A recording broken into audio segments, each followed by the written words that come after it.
Hello बच्चों, आज मैं आपको क्लास 10th जिसका सब्जेक्ट है मैथमेटिक्स, इसकी वर्कशीट नंबर 75 समझाऊंगी, जिसकी डेट है मेरे पास 20 जनवरी 2021। ठीक है। आज की वर्कशीट में भी हम अपने क्वेश्चन पेपर को ही समझने वाले हैं। तो लास्ट वर्कशीट में हमने पार्ट ए समझा था, आज हम पार्ट बी समझेंगे। ठीक है ना। देखो, पार्ट बी में 3 तरीके के क्वेश्चन आएंगे। एक 2 मार्क्स के क्वेश्चन आएंगे, एक 3 मार्क्स के क्वेश्चन आएंगे और 5 मार्क्स के क्वेश्चन आएंगे। ठीक है। 2 मार्क्स के आपको पता है टोटल 6 क्वेश्चन आएंगे, इसका मतलब 12 मार्क्स का आपका ये 2 मार्क्स वाला सेक्शन होगा। ठीक है। उसके बाद जो 3 मार्क्स के वो आपके पास 7 क्वेश्चन आएंगे, मतलब टोटल 21 मार्क्स के आएंगे। ठीक है ना। उसके बाद आपके पास 5 मार्क्स के सिर्फ 3 ही क्वेश्चन आएंगे। ठीक है। क्वेश्चंस करने सारे कंपलसरी होंगे, किसी किसी में आपको इंटरनल चॉइस दी जाएगी। तो जिसमें आपको इंटरनल चॉइस दी जाएगी ना, उसमें आप या तो आप ऊपर वाला पार्ट अटेम्प्ट कर सकते हो या नीचे वाला। ठीक है। बाकी सारे क्वेश्चंस आपके लिए करने इसमें कंपलसरी हैं, पूरे पार्ट बी में। ठीक है। चलिए अब यहाँ पर हम देखते हैं। आपको ना यहाँ पर बता रखा है कि कैसे आपको 2 मार्क्स के क्वेश्चंस करने हैं, कैसे 3 के और कैसे 5 के। देखो, 2 मार्क्स के क्वेश्चंस ना वेरी शॉर्ट आंसर क्वेश्चंस हैं, तो आप इन्हें थोड़ा शॉर्ट में ही रखिएगा। 3 या 4 स्टेप्स में इनको सॉल्व करने की कोशिश कीजिएगा और ज्यादा टाइम इन पे आपको नहीं लगाना, क्योंकि इनकी वेटेज इतनी ज्यादा नहीं है। ठीक है। उसके बाद बात आती है 3 मार्क्स क्वेश्चंस की। तो ये शॉर्ट आंसर क्वेश्चंस हैं, तो इन क्वेश्चंस को थोड़ा ब्रीफली आपको सॉल्व करना पड़ेगा। डायग्राम आपको वहीं पर ही बनाना पड़ेगा जहां पर जरूरत हो। जहां आपको लगता है कि बिना डायग्राम के नहीं हो सकता ये क्वेश्चन, तो वहां पर आपको बनाना ही पड़ेगा। ठीक है।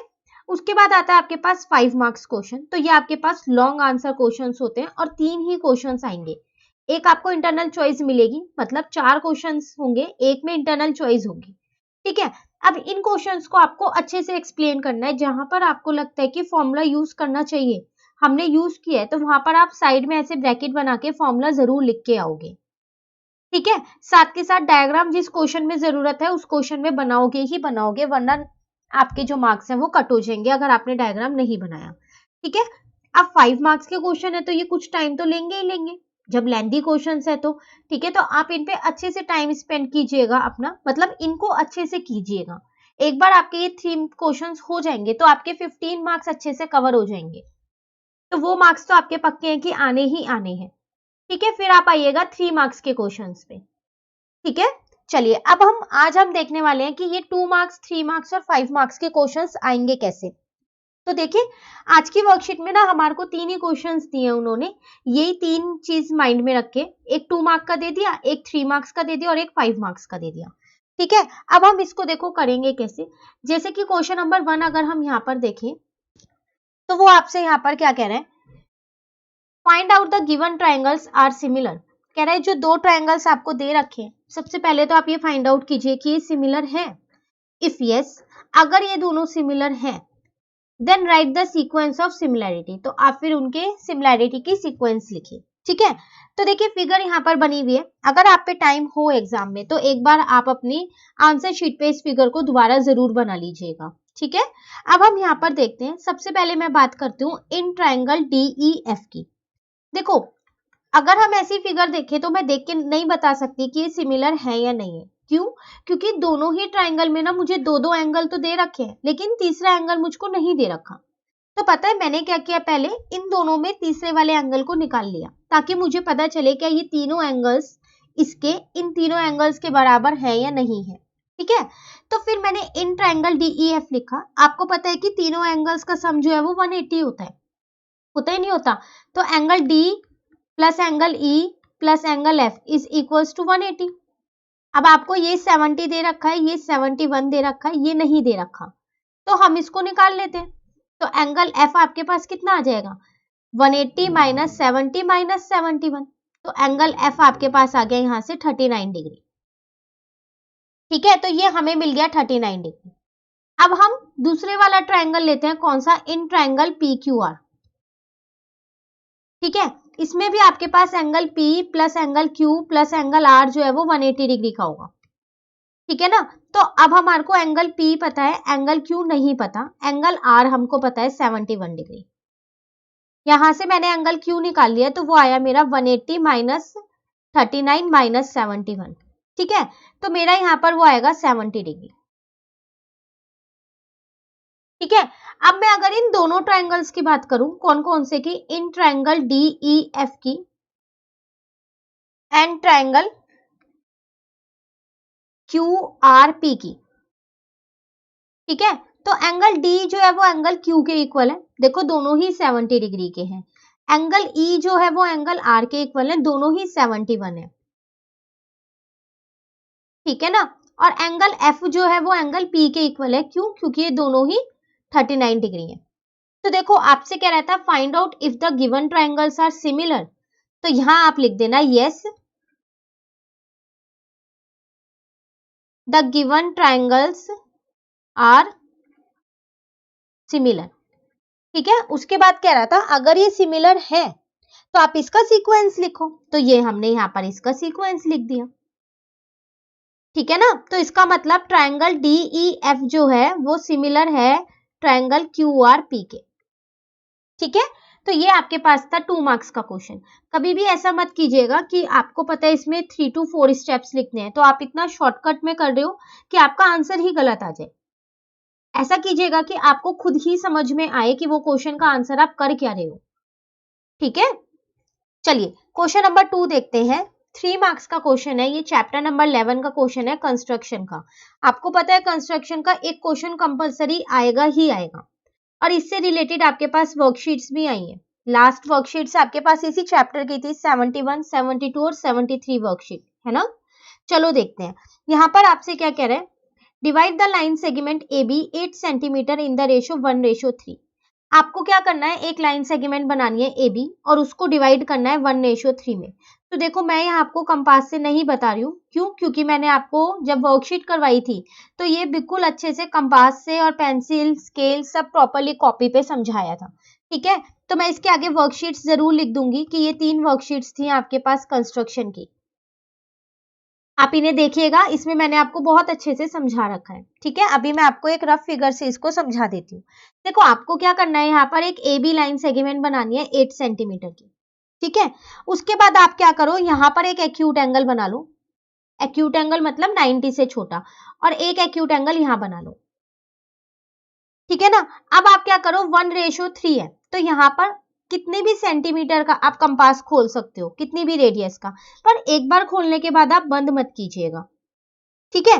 तो एक आर्क यहाँ लगा दी, उसी तरीके से वही कंपास का पॉइंट यहाँ रखा और यहाँ पर आपने क्या किया, यहाँ पर 3 आर्क लगा दी। कंपास बंद मत कीजिएगा एक बार खोलने के बाद, ठीक है। उसके बाद इस वाले पॉइंट को इस वाले पॉइंट से आपने क्या किया, यहाँ पर ज्वाइन कर दिया। तो जब आप पेंसिल और स्केल से इसे प्रॉपरली बनाओगे तो ये बिल्कुल सही बनेगा। अब जो ये कटिंग पॉइंट आएगा ना, ये C आएगा, इसका मतलब AC रेशो CB आपको आ जाएगा 1:3। तो AC अपॉन CB आप करके देखिएगा, जितना भी आपका ये AC आए मेजर कीजिएगा स्केल से और CB को मेजर कीजिएगा। फिर जब आप यहाँ पर सॉल्व करोगे ना तो वो 1:3 ही आना चाहिए, ठीक है। साथ के साथ आपको स्टेप ऑफ कंस्ट्रक्शन लिखने हैं, तो वो भी मैंने आपको वर्कशीट में बता रखे हैं कि कैसे लिखने हैं। तो आप वही सेम स्टेप ऑफ कंस्ट्रक्शन लिख सकते हो, बस जहां जहां वहां पर जो सेंटीमीटर हो उसको हटा के 8 कर दीजिएगा और रेशो को हटा के 1:3 कर दीजिएगा, ठीक है। तो ये है आपके पास 3 मार्क्स का क्वेश्चन, ठीक है ना। चलिए अब हम बात करते हैं लास्ट क्वेश्चन की, क्वेश्चन नंबर 3 की, जो है हमारे पास 5 मार्क्स का। बहुत इंपॉर्टेंट क्वेश्चन है आपके पास ये, ठीक है। देखो आपसे यहाँ पर क्या कह रहा है, in the given figure MNOP is a square of side 14 centimetre, find the area of shaded reason. आपको ये एक फिगर दिख रही है, इसमें आपसे कह रहा है जो ये MNOP है, ये N है आपके पास, ठीक है। ये आपके पास एक स्क्वायर है और आपको जो ये शेडेड किया हुआ है, जो लाइंस ड्रॉ कर रखी हैं, इसका एरिया निकालना है। तो अब हम इसका एरिया निकालेंगे कैसे, ये अगर मैं इस स्क्वायर में से MNOP में से ये जो ये बीच का जो ये व्हाइट वाला बना हुआ है, ये एक डिजाइन बना हुआ है ना, अगर मैं इसको माइनस कर दूं तो मेरा एरिया आ जाएगा ये शेडेड रीजन, है ना। तो ये कहना तो बहुत आसान है कि इसको इसमें से माइनस कर दे, लेकिन माइनस करें कैसे, ये कौन सी फिगर है। तो देखो हम पता है क्या करते हैं, इसको थोड़ा सा कंस्ट्रक्ट कर लेते हैं खुद से। अब आपको पता चल रहा है ये कौन सी फिगर है, 4 सेमी सर्कल है और एक स्क्वायर है, अभी तो आपको पता चल गया, है ना। चलिए अब मुझे इतना तो पता चल गया कि अगर मैं इस MNOP में से, इस बड़े वाले स्क्वायर में से ये छोटे वाला स्क्वायर और ये 4 सेमी सर्कल माइनस कर दूं इनका एरिया, तो मेरे पास ये शेडेड रीजन आ जाएगा। इतना तो हमें पता ही चल गया है, लेकिन अब हम इसको कैसे करें? तो देखो एरिया ऑफ MNOP ये तो मैं बहुत आसानी से निकाल पाऊंगी, क्योंकि ये स्क्वायर है तो वो साइड का स्क्वायर होता है, उसका फॉर्मूला है ना। तो 14 इंटू 14, ठीक है ना, तो वो तो मेरा आ जाएगा 196 सेंटीमीटर स्क्वायर। ठीक है, अब बात आती है एरिया ऑफ सेमी सर्कल्स। तो इन सेमी सर्कल्स को हम निकाले कैसे? देखो सबसे पहली बात ना, आप यहाँ पर पहले आप फिगर में ध्यान से देखो, जो ये इतना पोर्शन है और जो ये इतना पोर्शन है, तो ये तो आपके पास सेमी सर्कल का आर हुआ ना, हुआ नहीं हुआ? ये आपके पास आर, और जो इतना पोर्शन है ये आपके पास 2r हुआ। ठीक है ना, पर ये निकालें कैसे? आर पता भी तो होना चाहिए। तो देखो अगर मैं इसको नाम दे दूं, देखो ये पूरी 14 है, यहां से लेके यहां तक की, है ना, और यहां से लेके यहां तक क्या है आपके पास 3 है, और यहां से लेके यहां तक 3 है। तो जो ये पूरी लाइन बीच की बची, ये कैसे निकालोगे आप? ये पूरी लाइन जिसको मैंने डार्क कर दिया बहुत ज्यादा, इसे कैसे निकालोगे? तो आप क्या करने वाले हो, अगर इस 14 में से ये वाला 3 माइनस कर दो और ये वाला 3 माइनस कर दो, तो ये बीच वाली लाइन आ जाएगी, आ जाएगी नहीं आ जाएगी? ठीक है, तो हम ऐसे ही करते हैं। चलो तो हम क्या करते हैं, इसको नाम दे देते हैं एक। ठीक है, इसको मैंने ए नाम दे दिया और इसको मैंने बी नाम दे दिया। तो मैंने ए बी कैसे निकाला? यहां पर जो मेरे पास NO है उसमें से मैंने 2 बार 3 को माइनस कर दिया, तो मेरा पूरा ए बी निकल के आ गया। वो कितना आ गया मेरा? 14 माइनस 3 माइनस 3, तो वो मेरा 8 आ गया।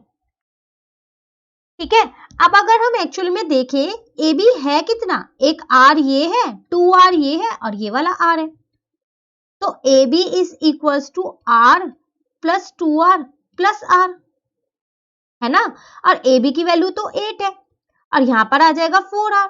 तो यहां से मैंने r की वैल्यू निकाल ली, 8/4 कट करके वो आ गई 2 मेरी, तो r आ गया मेरा 2 सेंटीमीटर। मुझे r ही तो चाहिए था, बस r मिल गया ना। अब तो मैं एरिया ऑफ 4 सेमी सर्कल बहुत आसानी से निकाल पाऊंगी, है ना। सेमी सर्कल का फॉर्मूला होता क्या है आपके पास? पाई r स्क्वायर अपॉन में 2। अब यहां पर बात हो रही है 4 सेमी सर्कल की, तो 4 से इंटू कर दिया, इससे इसको कट किया तो 2 आ गया, तो इसका मतलब 2 इंटू में पाई r स्क्वायर, है ना। तो 2 इंटू में पाई की जगह 22/7 और r मुझको पता ही है 2 निकाला है मैंने अभी। ठीक है, यहां तक आपको समझ में आया? अब क्या करेंगे हम, आप चाहो तो सबको मल्टीप्लाई करके एक बार में डिवाइड कर दो। ठीक है, कैसे करना है आपको? देखो 2 को 22 से इंटू करो और उसके बाद 2 इंटू 2 4 से कर दो। ठीक है, तो ये आ जाएगा 176 और नीचे आ जाएगा 7। अब 176 को आप क्या करो, 7 से डिवाइड कर दो, तो वो आ जाएगा 25.14 अप्रॉक्स में आएगा ये सेंटीमीटर स्क्वायर। ठीक है, तो मैंने पॉइंट के बाद 2 ही डिजिट लिए। यहां तक क्लियर हो गया? मैंने स्टार्टिंग में आपको बोला था कि अगर आप MNOP में से ये 4 सेमी सर्कल हटा दो और उसके साथ साथ ये स्क्वायर हटा दो, ये वाला एरिया ऑफ स्मॉल स्क्वायर, तो आपके पास शेडेड रीजन आ जाएगा, है ना। तो एरिया ऑफ सेमी सर्कल तो मिल गया। अब बात आती है यहाँ पर इसी स्क्वायर की। ऐसा करते हैं, पहले ना हम इसको नाम दे देते हैं ताकि हमें कोई कंफ्यूजन ना हो। ठीक है, तो मैंने ए बी तो इसको ही नाम दे दिया, PO MNOP भी है इसके पास। ठीक है, देखो हम इसको नाम क्या देते हैं यहाँ पर, W X Y और Z। ठीक है, आपको यहाँ पर ये दिख रहा है क्लियरली, मैंने इसको 4 नाम दे दिए। ठीक है, अब हम इसका भी एरिया निकाल लेते हैं फिर स्मॉल वाले स्क्वायर का। तो इसका एरिया हम निकालेंगे कैसे? तो एरिया ऑफ किसका, WXYZ। एक चीज आप ध्यान रखिएगा, जिसके भी नाम आप दे रहे हो ना, तो आप ये फिगर कॉपी में दोबारा बनाओगे और फिर दोगे, तो वो होगा आपके पास साइड का स्क्वायर। ठीक है ना। अब साइड कितनी है, तो देखो ये थी मेरे पास 2r, तो इसका मतलब 2r का स्क्वायर ना, तो इसका मतलब 2 इंटू आर, तो मेरे पास कितना है यहाँ पर, r मेरे पास 2 निकला था, तो इसका मतलब 2 इंटू 2 का स्क्वायर, तो 4 का स्क्वायर, तो वो आ गया 16 सेंटीमीटर स्क्वायर। सब एरिया निकल गया। अब हमें निकालना है शेडेड रीजन। अब वो कैसे निकालेंगे देखो, तो area of shaded region is equals to area of square, कौन सा स्क्वायर, MNOP, उसमें से माइनस करेंगे एरिया ऑफ 4 सेमी सर्कल्स, ठीक है, और इसमें से माइनस करेंगे, क्या माइनस करेंगे, एरिया ऑफ स्क्वायर, अब कौन सा स्क्वायर था वो, WXYZ, ठीक है। तो एरिया ऑफ स्क्वायर MNOP कितना निकला 196, उसमें से ये 12.14 माइनस कर देते हैं और 16 माइनस कर देते हैं, तो 196 में से 25.14 माइनस करते हैं और 16, ठीक है, यहाँ पर ये 25 है, मैंने गलती से 12 बोल दिया था, ठीक है ना। अब इन सबको जब हम माइनस करेंगे तो देखो ये पॉइंट में आपके पास, तो आप 196 में से पहले 16 को माइनस कर लो तो 180 आ जाएगा, फिर 180 में से 25.14 को माइनस कर देना, तो आपके पास 154.86 सेंटीमीटर स्क्वायर, और ये अप्रॉक्स में आएगा, आप लिख के आओगे कि आपका आंसर अप्रॉक्स में आएगा, ठीक है। तो ये था आपके पास क्वेश्चन नंबर 3। बस फिगर देख के लग रहा था मुश्किल है, अगर आप उसको डिवाइड कर लो अपने हिसाब से बना दो, जिससे उसमें शेप्स पता चल जाए कौन कौन सी है, तो आप उन सब शेप्स का एरिया निकालो, फिर शेडेड रीजन निकाल दो माइनस करके, तो ये आपको कॉपी में भी ड्रॉ करनी है और ऐसे शो करना है कि आपने इस फिगर को कैसे डिवाइड किया है, ठीक है। तो ये थी वर्कशीट नंबर 75। अब वर्कशीट नंबर 76 से हम क्या करेंगे, रिवीजन स्टार्ट करेंगे चैप्टर नंबर 1 से, ठीक है ना। तो आप यहां तक कंप्लीट कर लीजिए, नेक्स्ट वीडियो में